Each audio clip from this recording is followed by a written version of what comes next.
ஒருமுறை ஒரு பழைய குருடன் ஒரு மக்கள் நெரிசலான சந்தையில் உள்ள ஒரு நடைபாதையின் அருகே அமர்ந்திருந்தார். அவருக்கு முன் ஒரு காலியான தொப்பி இருந்தது. அதில் சில நாணயங்கள் மட்டும் இருந்தன. அருகே ஒரு சிறிய பலகை இருந்தது. அதில் எழுதப்பட்டிருந்தது, "நான் குருடன், தயவு செய்து உதவுங்கள்." அங்கு போனவர்கள் பலர் அவனை பார்த்து சென்றனர். ஆனால் யாரும் நிதியுதவி செய்ய முன்வரவில்லை. ஒரு காலை வேலைக்குச் செல்லும் வழியில் ஒரு இளம் பெண் அவனை கவனித்தாள். தன் பாக்கெட்டிலிருந்து சில நாணயங்களை எடுத்துக்கொண்டு அந்த குருடனின் தொப்பியில் போட்டாள்.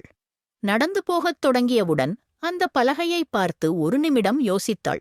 பின்னர் பலகையை எடுத்துக்கொண்டு அதை மறுபக்கமாகத் திருப்பினாள்.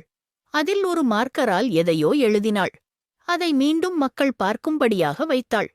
அதற்குப் பிறகு அந்த குருடனின் தொப்பியில் மக்கள் அதிகமாக நாணயங்களை போட்டுக்கொண்டே சென்றனர். அந்த தொப்பி விரைவில் நிரம்பத் தொடங்கியது. பலரும் நின்று நிதியுதவி செய்தனர். அந்த மாலை வேலை முடிந்து வீடு திரும்பும் வழியில் அந்த பெண் வந்தபோது குருடன் அவளுடைய நடையை அறிந்து கொண்டு கேட்டான், "மன்னிக்கவும், இன்று காலை என் பலகையை மாற்றியது நீங்களா? இன்று அதிக நிதியுதவி கிடைத்தது. என்ன எழுதுனீர்கள்?" அவள் சிரித்தாள். அருகில் அமர்ந்தபடி சொன்னாள், "நீங்கள் எழுதியது உண்மைதான்.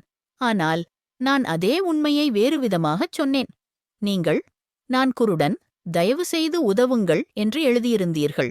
நான், 'இன்று ஒரு அழகான நாள், ஆனால் அதை நான் பார்க்க முடியவில்லை' என்று எழுதினேன்." இந்த கதை நமக்கென்ன கூறுகிறது? வார்த்தைகள் என்பது வெறும் எழுத்துக்களோ அல்லது ஒலிகளோ அல்ல. அவை நம்மை வழிநடத்தும் சக்தி வாய்ந்த கருவிகள்.